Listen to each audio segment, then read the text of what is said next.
కాశీ వాస్తు ప్రేక్షకులకి నమస్కారం. నా పేరు శ్రీనివాస్ కాసిరెడ్డి. నేను ఒక సాఫ్ట్వేర్ ఇంజనీర్గా పనిచేస్తున్నాను. దాంతోపాటు వాస్తుశాస్త్రంలో పరిశోధన చేస్తుంటాను. ప్రజలకి వాస్తుశాస్త్రంపై అవగాహన కలిగించడానికి ఈ యూట్యూబ్ ఛానల్ని స్థాపించడం జరిగింది. దానిలో భాగంగా ఇంతకుముందు చాలా వీడియోలు చేశాను. సో ఈరోజు చెప్పే వీడియో ఏంటంటే ఆయం ఎలా లెక్కిస్తారనేది ఈరోజు వీడియో. అయితే ఏంటంటే నేను ఎప్పుడు ఆయం అర్ధరహితం అని చెప్తా ఉంటాను. మరి ఆయం ఎలా లెక్కించాలో ఎందుకు చెప్తున్నాను అంటే, ఆయం ఎలా క్యాలిక్యులేట్ చేస్తారో తెలిస్తే మీరు అదంతా అర్థం లేని లెక్కలనేది మీకు అర్థమవుతుంది. సో అందుకే ఈరోజు టాపిక్ ఆయం. సో టాపిక్లోకి వెళ్ళే ముందు అందరికి కూడా ఒక విన్నపం. సో ఈ వీడియోని లైక్ చేయండి, షేర్ చేయండి, మీ అభిప్రాయాన్ని కామెంట్స్ రూపంలో తెలియజేయండి. ఇంకా సబ్స్క్రైబ్ చేసుకునే వాళ్ళు ఉంటే సబ్స్క్రైబ్ చేసుకోండి, గంట బటన్ నొక్కి నోటిఫికేషన్ ఆన్ చేసుకోండి. సో ఇంకా టాపిక్లోకి వెళ్తే, సో ఆయంలో ఏమి ఉంటాయి? ఫస్ట్ ఆయానికి సంబంధించిన లెక్కలు ఉంటాయి. ఆ లెక్కలు ఎలా చేయాలన్నది ఉంటుంది. దాని తర్వాత ఆ లెక్కల్లో మనకు ఒక శేషం వస్తుంది. ఆ శేషాన్ని బట్టి అది ఏ ఆయమో నిర్ణయిస్తాం. దాని తర్వాత ఆ ఆయాన్ని బట్టి ఖాళీ ప్రదేశాన్ని ఏర్పాటు చేస్తాం. సరిగ్గా వినండి, ఆయాన్ని బట్టి ఖాళీ ప్రదేశం ఏర్పాటు చేయాలి. పుస్తకాల్లో ఉన్న దాని ప్రకారం ఆయాన్ని బట్టి ద్వారము ముఖద్వారం కాదు, అది తెలుసుకోండి. లేదా పేరుని బట్టి ముఖద్వారం కానే కాదు, పేరుని బట్టి ఖాళీ ప్రదేశం ఏర్పాటు చేయాలి. అది గ్రంథాల్లో ఉన్నది. సో ముందు అసలు లెక్కించడం అంటే ఆయం ఎలా లెక్కిస్తారు? Simple formula. సో దీంట్లో రాకెట్ సైన్స్, ఇస్రో వాళ్ళు వాడే, నాసా వాళ్ళు వాడే సైన్స్లు ఏం లేవు ఇందులో. సింపుల్. ఇంటి యొక్క పొడవుని వెడల్పుని హెచ్చవేయాలి, దాన్ని మళ్ళీ 9తో హెచ్చవేయాలి, దాన్ని 8తో భాగించాలి, అంతే. అప్పుడు అలా భాగించినప్పుడు ఒక శేషం వస్తుంది. ఆ శేషం ఆధారంగా ఆ ఆయాన్ని మనం నిర్ణయిస్తాం. ఇక్కడ చూడండి, ఇప్పుడు నా పొడవు వెడల్పులు 26x22 ఉంది. సో వెడల్పు 22, పొడవు 26 ఉంది. ఇంటి సైజు, స్థలం సైజు కాదు, మీరు కట్టబోయే ఇల్లు సైజు ఎంత ఉందంటే అది 22x26. అలా హెచ్చవేసినప్పుడు నాకు 572 వచ్చింది. దాన్ని మళ్ళీ 9తో హెచ్చవేస్తే నాకు 5148 వచ్చింది. ఆ 5148 8తో భాగించాను. అప్పుడు ఇక్కడ శేషం 4 వచ్చింది.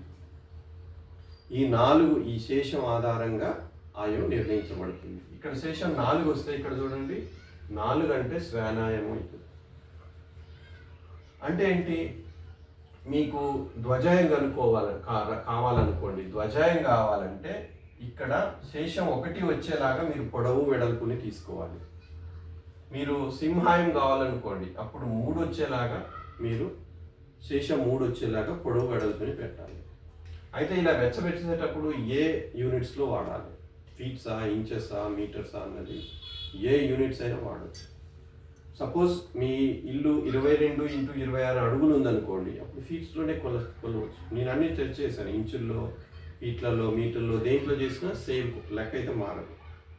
బట్ మీరు 8 అడుగుల 4 అంగుళాలు పొడవు, 9 అడుగుల 3 అంగుళాలు అట్లా ఉందనుకోండి, కరెక్ట్ ఫీట్స్లో కాకుండా ఇంచెస్ కూడా ఉన్నాయనుకోండి, అప్పుడు మీ కొలతని ఇంచెస్లోకి మార్చుకొని ఇంచెస్లో మాత్రమే మీరు క్యాలిక్యులేట్ చేయాలి. ఓకే. సో ఇప్పుడు దీంట్లో ఉన్న మనకు డొల్లతనం ఏంటి, బొక్క ఏంటి అంటే, ఈ లెక్కలో ఉన్న బొక్క ఏంటంటే, దేన్నైనా మనం భాగీరథం చేస్తే 8తో భాగిస్తే మనకు శేషం 8 ఎప్పుడు రాదు. ఇప్పుడు ఉదాహరణకి ఏదైనా ఒక సంఖ్యని 5తో భాగించారనుకోండి, 5 శేషం ఎప్పుడు రాదు. 4 రావచ్చు, 3 రావచ్చు, 2 రావచ్చు, 1 రావచ్చు, 0 రావచ్చు. అట్లాగే 8తో భాగించినప్పుడు 8 శేషం ఎప్పుడు రాదు. బట్ 8 వస్తే కాకాయం అని చెప్పారు, అది వేరే విషయం. సో వాళ్ళు ఏం చెప్తున్నారంటే, జీరో వచ్చినప్పుడు కాకాయం చేసుకోమని చెప్తా ఉన్నారు. సరే, ఇంకా అది వాళ్ళు మ్యానిపులేట్ చేసుకుంటే మనం చెప్పలేము. సో ఇట్లా ఈ శేషం ఆధారంగా మనం ఈ ఆయాన్ని నిర్ణయిస్తాం. మరి ఇప్పుడు ఎట్లా ప్రతిసారి లెక్క చేయాలి అంటే, మీకు కొన్ని పుస్తకాల్లో ఉంటుంది. సో మీకు 22x23 అయితే ఏ శేషం, ఏ ఆయం వస్తుంది, 22x24 అయితే ఏ ఆయం, అట్లా కొన్ని పట్టికలు ఉంటాయి పుస్తకాలు. మీకు ఆయం క్యాలిక్యులేట్ చేసే పుస్తకాలు కూడా ఉంటాయి, వాటిలలో ఉంటుంది. సో ఇంకా దీంట్లో ప్రాబ్లం ఏంటంటే, దీంట్లో స్థిరత్వం ఉండదు. మీరు ఇంటి గోడల కొలతలు ఎక్కడి నుంచి తీసుకోవాలి? మీరు ఇంటి గోడ లోపలి కొలతలు తీసుకోవాలా, బయట కొలతలు తీసుకోవాలా, మధ్య కొలతలు తీసుకోవాలా అన్నప్పుడు మీకు ఆ కొలతలు మారిపోతాయి, ఆయం కూడా మారిపోతుంది. కాబట్టి దానికి ఒక స్థిరమైన పద్ధతి లేదు. ఇంకేంటంటే దేన్నైనా దేన్నోటి ఒక దాంతో ఎచ్చవేసి ఇంకో దాంతో భాగిస్తే ఏదో ఒక నెంబర్ వస్తుంది. ఆ నెంబర్కు నీ వాస్తుకి ఏంటి సంబంధం అన్నది ఇక్కడ విషయం ప్రశ్న. సో అది వేరే విషయం. ఇప్పుడు శేషం చూడండి. ఇప్పుడు శేషం 1 వస్తే ధ్వజాయం అంటాం, 2 వస్తే ధూమాయం, 3 సింహాయం, 4 శ్వేనాయం. అట్లా ఈ పట్టిక చూడండి. మీరు ఇది స్క్రీన్ ఆపేసి వీడియో ఆపి పాస్ చేసి ఒకసారి చూసుకోండి. ఈ నా పుస్తకంలో కూడా వివరించాను మీకు. ఈ పుస్తకం చూడండి. ఈ పుస్తకంలో ఆయం ఎలా క్యాలిక్యులేట్ చేయాలో కూడా వివరించాను. సో పూర్తిగా. సో ఇక్కడ ఈ ఒక లిస్ట్ ఉంది. ఈ లిస్టులో మీరు చూడొచ్చు. వృషభాయము అంటే మీకు శేషం 5 వస్తే వృషభాయము అంటే మీరు వృషభాయం రావాలి అంటే శేషం 5 వచ్చేలాగా మీ కొలతలు సరి చేసుకోవాలి. సో ఇట్లా చేస్తాం. మళ్ళీ ఆయం తర్వాత ఈ లెక్క అయిపోయినాక మనకి తెలిసినాక నెక్స్ట్ ఏంటి, ఖాళీ ప్రదేశం ఏర్పాటు చేయాలి. ఎట్లా? ఇక్కడ చూడండి, ఈ టేబుల్లో చూడండి. తూర్పు 1 అంటే ధ్వజాయం, 2 ధూమాయం, 3 సింహాయం. సో ఇది తూర్పు, ఇది పడమర, ఇది ఉత్తరం, ఇది దక్షిణం. సో అంటే మీరు ధ్వజాయము అంటే ఇక్కడ చూడండి, తూర్పు ఇల్లు, ఖాళీ ప్రదేశం. ఇక్కడ ద్వారాన్ని కాదు, గ్రంథాల్లో ఉన్నది చెప్తా ఉన్నాను. ఎవరైనా ధ్వజాయము అంటే తూర్పు ద్వారం, తూర్పు ముఖ ద్వారం అంటే అది తప్పు. ఎవరైనా సింహాయము అంటే దక్షిణ ముఖ ద్వారము అంటే తప్పు. చాలామంది ఏం చేస్తున్నారు, సింహాయం కట్టుకోండి ప్రపంచాన్ని శాసించవచ్చు, రాసి పెట్టుకోండి అని చెప్తా ఉన్నారు. అది ఏ గ్రంథాల్లో కూడా లేదు. సరే, అంటే ఏంటి, ఇప్పుడు ఖాళీ ప్రదేశాలను ఏర్పాటు చేయడం అనేది ఆయానికి సంబంధించింది. అంటే ఏంటి, మీరు ధ్వజాయము అంటే ఇది తూర్పు అనుకోండి, మీ స్థలంలో ఇల్లు మొత్తం తీసుకొచ్చి తూర్పు భాగంలో కట్టుకోవాలి. అంటే పడమరలో ఎక్కువ ఖాళీ వదిలి తూర్పులో ఇల్లు కట్టుకుంటే అది తూర్పు ఇల్లు అంటాం. ధ్వజాయము అంటే తూర్పు ఇల్లు, తూర్పు ముఖ ద్వారం కాదు. అలాగే దక్షిణ సింహాయము అంటే మీకు 3 రావాలి. ఇక్కడ కొలతలో 3 శేషం వస్తే సింహాయం అవుతుంది. ఆ సింహాయము అంటే దక్షిణపు ఇల్లు, అంటే దక్షిణ భాగంలో మీ ఇల్లు కట్టుకోవాలి. స్థలం అంతా ఉత్తరంలో ఎక్కువ ఖాళీ వదిలి దక్షిణంలో కట్టుకోవాలి. అలాగే వృషభాయము అంటే 5 వృషభాయము, శేషం 5 వస్తే మీరు వృషభాయము అంటే పడమర ఇల్లు, అంటే స్థలంలో పడమర భాగంలో ఇల్లు కట్టుకొని తూర్పులో ఎక్కువ ఖాళీ ఉంచాలి.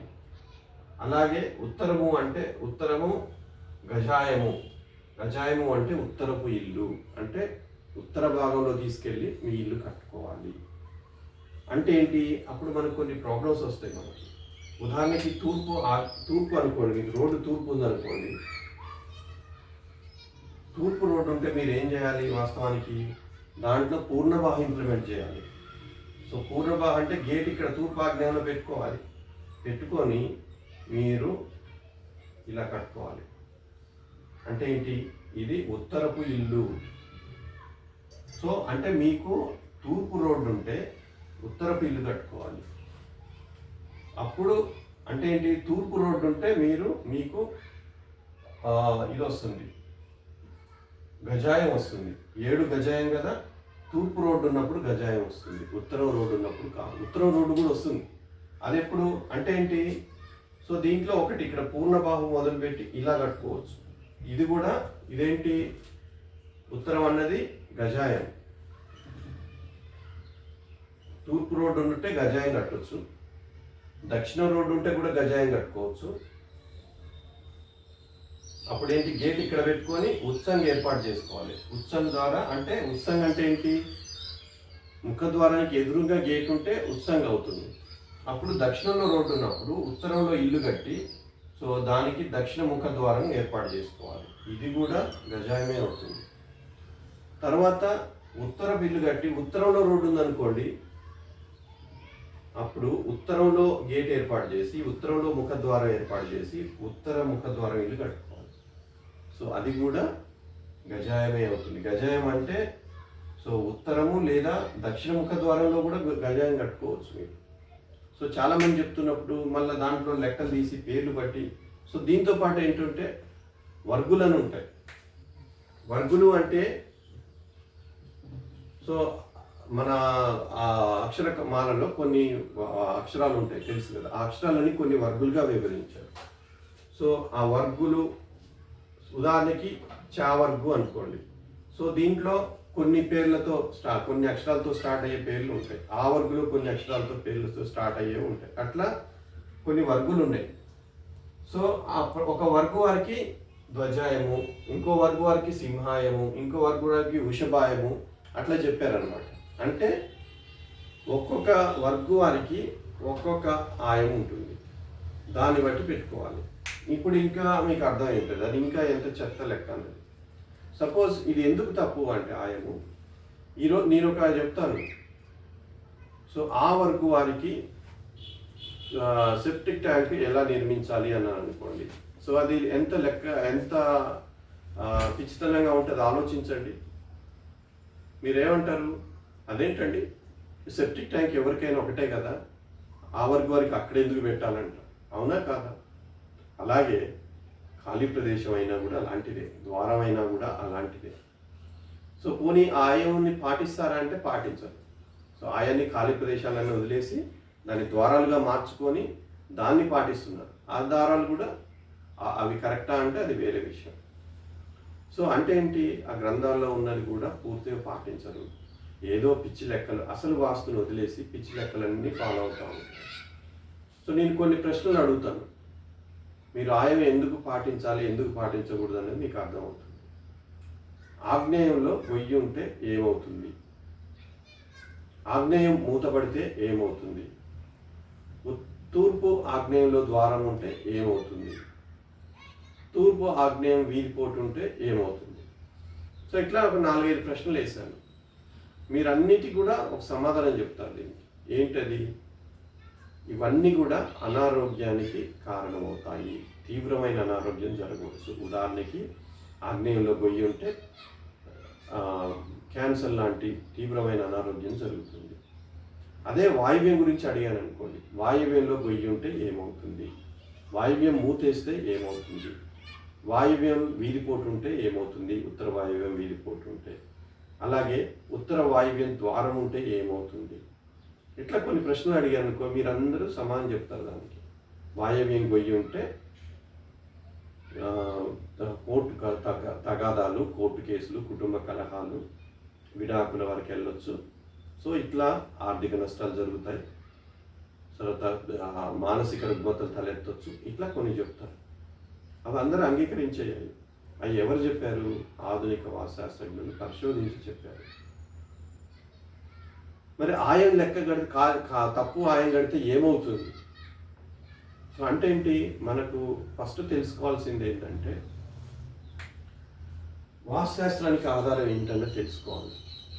వాస్తుశాస్త్రానికి ఆధారం అష్టదిక్పాలకులు, అది తెలుసుకోండి. 8 దిక్కులు ఉన్నాయి, 8 దిక్పాలకులు ఉన్నారు, 8 రకాల దోషాలు ఉన్నాయి. ఇప్పుడు మీకు కొన్ని రకాల దోషాలు, 2 రకాల దోషాలు చెప్పాను, ఆగ్నేయ దోషము, వాయువ్య దోషం. అంటే ఆ మూలకు చాలా రకాల దోషాలు జరగవచ్చు, బట్ వాటి రిజల్ట్ అంతా ఒకే రకంగా ఉంటుంది. అంటే ఏంటి, మనం అష్టదిక్పాలకుల ఆధారంగా వాస్తుశాస్త్రాన్ని వివరించవచ్చు. సో ఇప్పుడు చెప్పాం కదా, వాయువ్యలో గొయ్యి ఉంటే కోర్టు తగాదాలు, ఇట్లాంటివి గొడవలు, డిప్రెషన్ లాంటి మానసిక రుగ్మతలు వస్తాయి. మరి ఆగ్నేయం ఆయం, ఏ ఆయం ఉంటే ఏమవుతుంది, పోనీ ధ్వజాయం ఉంటే ఏమవుద్ది అంటే ఏం లేదు, ఎవరు చెప్పరు దానికి. ఏమనంటే సర్వనాశనం అవుతుంది, సర్వనాశనం పట్టించారు, వాస్తుశాస్త్రానికి భ్రష్టు పట్టించారు, నేను వచ్చి ఉద్ధరిస్తాను అని చెప్పి అంటున్నారు. తూర్పు ఈశాన్యంలో ద్వారం పెడితే ఏం జరుగుతుంది, ఒకవేళ దరిద్రం అనుకోండి ఎటువంటి నష్టం జరుగుతుందో కూడా చెప్పాలి మీకు. అలా చెప్పగా ఇప్పుడు ఉత్తర వాయువ్యంలో ద్వారం పెడితే ఖచ్చితంగా మానసిక రుగ్మతలు వచ్చే అవకాశం ఉంది, తగాదాలు, కుటుంబ కలహాలు ఇట్లాంటివి జరుగుతుంటాయని చెప్పాం. మరి తూర్పు ఈశాన్యంలో పెడితే ఏం జరుగుతుంది, ఉత్తర ఈశాన్యంలో పెడితే ఏం జరుగుతుంది, ఎటువంటి నష్టాలు లేవు. ఆ నష్టాలు చెప్పాలి మీరు. అందుకే నేను చెప్తాను, ఎవరైనా ఆధునిక వాస్తుని ఫాలో కాక తప్పదు, ఆచరించక తప్పదు. సో ఇప్పుడు అంటే ఏంటి, మీరు ధ్వజాయము అంటే, గజాయము అంటే ఉత్తరం ఇల్లు అని అర్థం, అది ఉత్తర ముఖ ద్వారం కాదు. అయితే వీళ్ళందరూ దాన్ని మార్చేసి ఏదో పిచ్చి పిచ్చి లెక్కలు చేసి మోసం చేస్తూ ఉన్నారు. పుస్తకాల్లో ప్రాచీన వాస్తు అంటారు, ప్రాచీన వాస్తులో ఉన్నది ఫాలో గారు, ఆధునిక వాస్తుని పూర్తిగా నేర్చుకోరు, దీన్ని కొంచెం ఫాలో అవుతారు, దాన్ని పూర్తిగా నేర్చుకోరు, ఆ రెండింటిని పూర్తిగా అర్థం చేసుకునే కెపాసిటీ ఉండదు. ముఖ్యంగా ఏంటంటే నేను చెప్పేది, వాస్తు శాస్త్రజ్ఞులకు కావాల్సింది ఏంటంటే సాంకేతిక నైపుణ్యము, సాంకేతిక విషయాలు అర్థం చేసుకునే శక్తి ఉండాలి. అంటే ఏంటంటే ఉదాహరణకి మీ స్థలం దిక్కుకున్నప్పుడు సులభంగా వాస్తు ఏర్పాటు చేయొచ్చు. బట్ ఒక 5-10 డిగ్రీలు తిరిగింది అనుకోండి, సో వాస్తు ఏర్పాటు చేయాలంటే కొంచెం మైండ్ ఇంకా తీవ్రంగా ఆలోచించాల్సి ఉంటుంది. తర్వాత ఇంకా 25 డిగ్రీస్ అలా తిరిగింది అనుకోండి, అసలు ఇంకా పూర్తిగా ఆపోజిట్లో ఉంటుంది. అప్పుడు మీరు ఆలోచించాల్సిన విధానం ఇంకా డిఫరెంట్గా ఉంటుంది. అవన్నీ తెలుసుకోవడానికి మా ఒళ్ళొంగక, సో ఇట్లాంటి పిచ్చి ఆయిల్ లెక్కలు అని చెప్పేసి ఇట్లాంటి వాటితో మోసం చేస్తూ ఉంటారు. సో అంటే ఏంటి, వర్గుని బట్టి ఉన్నాయి, గ్రంథాల్లో ఉన్నాయి, వర్గులు కూడా ఉన్నాయి. బట్ అవి గ్రంథాల్లో ఉన్నాయి అన్ని ఋషులు రాసినాయి అని మనం చెప్పలేము. మధ్యలో ఎవరో కల్పించి ఉండొచ్చు. కొన్ని చెప్పారు ఋషులు. ఎట్లాంటివి అంటే ఈశాన్యం ఎలా పెంచాలని చెప్పారు ఋషులు, లేదా నైరుతి 90 డిగ్రీస్ ఉండాలని చెప్పారు. అది ఏంటి, మ్యాథమెటికల్గా ఉంటుంది.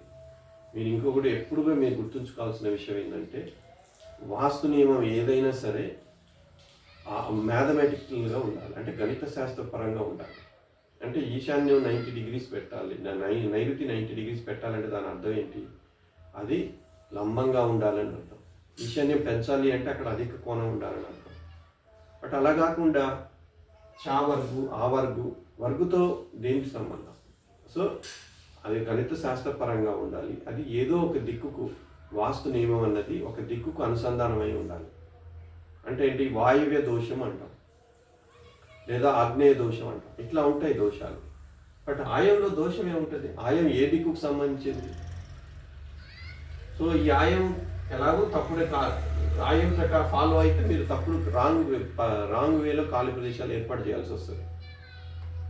అంటే ఏంటి, ఇప్పుడు మీరు గజాయం అనుకోండి, ఉత్తరంలో ఇల్లు కట్టుకోవాలి, దక్షిణంలో ఖాళీ వదిలి. తర్వాత ఇంకా పెద్ద పండితులు వారు చెప్తా ఉన్నారు, రోడ్డు ఏ వైపు ఉంటే ఆ వైపు ఖాళీ ప్రదేశం ఎక్కువ ఉండాలి అని. అది గ్రంథాల్లో కూడా లేదు. పూర్ణబాహు ఇంప్లిమెంట్ చేయాలి. మీరు తూర్పులో రోడ్డు ఉంటే పూర్ణబాహు ఇంప్లిమెంట్ చేయాలి అంటే ఎక్కడ ఖాళీ వదలాలి, అప్పుడు దక్షిణంలో ఖాళీ వదలాలి. అది గ్రంథాల్లో చెప్పారు. పూర్ణబాహు ఫాలో కాదు.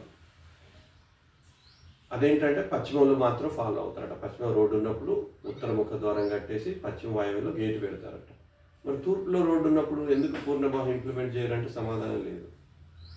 సో అట్లా వాళ్ళు చెప్పే నియమాలు వాళ్ళే ఫాలో అవుతారు. చాలామంది గుర్తుపెట్టుకోండి, వీళ్ళు చెప్పే నియమాలు వాళ్ళే ఫాలో అవుతారు. దేవతాస్థానాలు అని చెప్తారు, ఎవరు ఫాలో కాదు. నాకు ఇంతవరకు ఒక పండితుని ఒక వీడియో చేసి చూపించబడి, నేను దేవతాస్థానాల ప్రకారం ఈ ఇల్లు కట్టాను అని చెప్పమనండి, ఒక వీడియో చూపించమనండి. సో అక్కడ అలాంటి వీడియోలు కానీ ఏమి ఉండదు. ఆ దేవతాస్థానాలు ఎవరైతే చెప్పారో వీడియోల మీద వీడియోలు చేసిన పండితుల వాళ్ళందరూ వాటిని వదిలేసి మధ్య ద్వారాలు పెట్టమని చెప్తా ఉన్నారు. సో మధ్య ద్వారాలు పెట్టమని గ్రంథాల్లో లేదు. వాస్తవానికి ఆధునిక వాస్తుశాస్త్రమే మధ్య ద్వారాలను ఒప్పుకుంటుంది, పురాతన వాస్తు ఒప్పుకోదు. అది తెలుసుకోండి. తర్వాత ఏంటంటే, ఈ ఎన్ని డిగ్రీలు తిరిగినా మధ్యలోనే ద్వారాలు పెట్టాలని ఇంకొక కొత్త సిద్ధాంతం. అవి కూడా గ్రంథాల ప్రకారం మీ స్థలం ఖచ్చితంగా డిగ్రీలకు ఉండేలాగా మాత్రమే ఇల్లు కట్టుకోవాలని చెప్పారు. అంతేగాని ఎన్ని డిగ్రీలు తిరిగినా మధ్యలో ద్వారం పెట్టమని ఎక్కడ చెప్పలేదు. వీళ్ళు ఏం చేస్తున్నారంటే, ఇప్పుడు ఒక నియమం ఉల్లంఘించారనుకోండి, తర్వాత నియమం ఎలా పాటిస్తారో ఒకసారి ఆలోచించండి. ఉదాహరణకి గుండె పనిచేయట్లేదన్నారు అనుకోండి, అయినా ట్రీట్మెంట్ కొనసాగించండి అంటే ఎట్లా ఉంటుంది? గుండె పనిచేయట్లేదంటే అయిపోయింది. ఇంకా ఇది కూడా అంతే. మీరు దిక్కుకే కట్టొద్దని చెప్పారు గ్రంథాల్లో. మళ్ళీ దిక్కుకు లేకపోయినా మీరు ఇంకెందుకు మరి మీరు ఫాలో కానప్పుడు పక్కన వాళ్ళకి నీతులు చెప్పడం ఎందుకు? గ్రంథాలు ఈశాన్య ద్వారాలు ఏ గ్రంథాల్లో ఉన్నాయి అని నాకు చూపించండి అని. సో అడిగారు, మరి గ్రంథాలు ఫాలో అవుతున్నారా? అవ్వరు. దేవతాస్థానాలు ఫాలో అయ్యారా? అవ్వరు. ఆయం ఫాలో అవుతున్నారా? అవ్వరు. ఖాళీ ప్రదేశాలు ఫాలో అవుతున్నారా? అవ్వరు. బావి విశ్వకర్మ ఏం చెప్పాడు? పడమరలో బావి పెట్టమని చెప్పాడు. దానికి ముందు రోడ్డు వెనక రోడ్డు అన్నారు. పోనీ తూర్పులో రోడ్డు ఉన్నప్పుడు వెనకాల బావి పెట్టండి, పెడతారా? లేదు. మీరు ఏం ఫాలో అవుతున్నారో చెప్పండి, పురాతన వాస్తు ఆధునిక వాస్తుని కాకుండా. సో ఇట్లా ఇంకా చక్రాలు పెట్టి చూడడం, చక్రాలు కూడా తప్పు చూపిస్తుంది. చక్రం అని చెప్పాను నేను. చక్రం దీర్ఘ చతురస్రాకారంలో తప్పు చూపిస్తుంది. చతురస్రాకారం పొడుగు వెడల్పు సమానం ఉన్నప్పుడు చక్రం వాడాలి. ఏ స్థలం అలా ఉండదు. ఆటోమేటిక్గా పొడుగు ఎక్కువ ఉన్నప్పుడు దానికి దీర్ఘ చతురస్రాకారంగా ఉన్నప్పుడు అది వాడొద్దు. చక్రం పెట్టొద్దు, చక్రం మధ్యలో పెట్టొద్దు. దానికి కూడా పద్ధతి ఉంది. చక్రం ఎలా పెట్టాలనేది నా పుస్తకంలో వివరించాను. 4 బిందుల పద్ధతి ప్రకారం వాడచ్చు. బట్ తర్వాత పోనీ గ్రంథాల్లో చక్రం వాడమని చెప్పారా? గ్రంథాల్లో ఏం చెప్పారు? సమభాగాలు 9 సమభాగాలు చేయమన్నారు. అంటే ఏంటి? ఈ పొడుగుందనుకోండి, ఎలా వెడల్పుని 9 భాగాలు చేయాలి. అంటే 36 అడుగులు ఉందనుకోండి, దాన్ని 9తో భాగిస్తే 4 అడుగులు వస్తుంది. అట్లా 9 భాగాలు చేసి దానిలో దేవతా స్థానాల ప్రకారం పెట్టమన్నారు. అంతేగాని కోణం కాదు. కోణం వేరు, మధ్యలో చక్రం పెడితే అది డిఫరెంట్గా చూపిస్తుంది. అసలు దీర్ఘ చతురస్రాకారం అయితే అసలు అది ఎక్కడో చూపిస్తుంది. ఇంకా నన్ను కూడా అడుగుతూ ఉంటారు, అది తప్పు కదా, చక్రం పెట్టి చూపించాలి కదా, ఎట్లా చేస్తారు మీరు అంటారు. మీరు ఆలోచించండి. మీకు స్థలం పొడుగుందనుకోండి, మీ ఈశాన్యం ఎక్కడంటే ఆ మూల చూపిస్తారా, మధ్యలో చూపిస్తారా? బాయి ఈశాన్యం మూలకు పెడతారా, ఇంకెక్కడైనా పెడతారా చెప్పండి? ఆ బాయికి అది ఆలోచించినప్పుడు మరి ద్వారాలు కూడా అంతే ఆలోచించాలి కదా. ఇంకా అది వదిలేసి అప్పుడు మూల ద్వారాలు, మధ్య ద్వారాలు, ఇంకా దిక్కులతో పనే లేదు పెద్ద పండితుల వారికి. మధ్యలో పెట్టండి, మూలకు పెట్టండి, ముందు పెట్టండి. ఖాళీ ప్రదేశం అయితే వెనక పెట్టండి. ముందు ఎక్కువ, వెనక తక్కువ అంటే. లేకుంటే లోపలికి వెళ్ళేటప్పుడు ఎడమకు తిరగండి, కుడికి తిరగండి. ఇంకా దిక్కులు ఏం చేస్తున్నాయి? దిక్కులు ఎందుకు? ఇంకా దిక్పాలకులు ఏం చేస్తుంటారు? వాస్తుశాస్త్రంలో దేవతా స్థానాలు, వీళ్ళందరూ గ్రహాలు అందరూ వస్తాయి ఇక్కడ. ఒకసారి ఆలోచించండి. గ్రంథాల్లో కూడా అష్టదిక్పాలకులు కనపడరు. ఆశ్చర్యకరమైన విషయం ఏంటంటే, సో దిక్కులు 8, మనకి 8 రకాల దోషాలు ఉంటాయి. ఆ 8 రకాల దోషాలు మీరు అర్థం చేసుకోండి, వాస్తుశాస్త్రం మీకు అర్థమవుతుంది. సో ఏదైనా మీరు ఒక వాస్తు చెప్పారు, ఆయం అన్నారు అనుకోండి, ఆయం తప్పు కడితే ఏమవుతుందో చెప్పాలి మీరు. జబ్బు వస్తుందా? అలా కాకుండా ఇక్కడ పెడితే ఈ జబ్బు వస్తుంది, అక్కడ పెడితే ఆ జబ్బు, అలా కాదు. దేవతా స్థానాల్లో అయ్యే ఉంటాయి. ఇక్కడ పెడితే శుభం, అక్కడ పెడితే సర్వనాశనం, ఇక్కడ పెడితే పుత్రనాశనం, అక్కడ పెడితే శత్రునాశనం, ఇట్లా అలా ఉండదు. మీరు కూడా ఇంకా కొన్ని రోజులు ఇది నడిపించారు, పైన బొక్కలు పెట్టేది, ఇది బ్రహ్మస్థానం ఓపెన్ చేస్తే.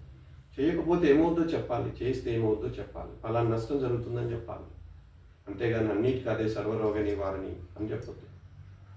మూల ద్వారాలు పెడితే సర్వనాశనం అయిపోతారు, ఏమవ్వదు. ఇప్పుడు ఉత్తర వాయువ్యంలో ద్వారం పెడితే ఏం నష్టం జరుగుతుందో చెప్పినప్పుడు ఉత్తర ఈశాన్యంలో నష్టం ఏం జరుగుతుందో కూడా చెప్పాలి. అక్కడ ద్వారం పెడితే ఏమవ్వదు.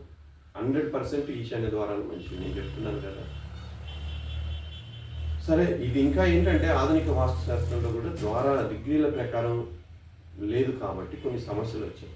అక్కడే ఆధునిక వాస్తుశాస్త్రం కూడా కొన్ని సమస్యలు పరిష్కరించలేకపోయింది. సో దాని మీదే నేను రీసెర్చ్ చేసి ఈ పుస్తకం రాయడం జరిగింది. సో మీ స్థలం డిగ్రీలకు లేనప్పుడు, సో 10 డిగ్రీలు, 20 డిగ్రీలు, 35, 45 డిగ్రీలు తిరిగినప్పుడు కూడా ద్వారాలు ఎలా ఏర్పాటు చేయాలి, ఖాళీ ప్రదేశాలు ఏర్పాటు చేయాలి, సెప్టిక్ ట్యాంక్ ఎలా ఏర్పాటు చేయాలనేది ఆ పుస్తకంలో వివరించడం జరిగింది. సో ఈ ఆయం లెక్కల కోసం ఇంత బండిల్స్ ఇస్తున్నారని కూడా చెప్పారు ఎవరు. ఈ ఆయం లెక్కలు అంటే ఇన్ని లెక్కలు ఉంటాయని చెప్పేసి.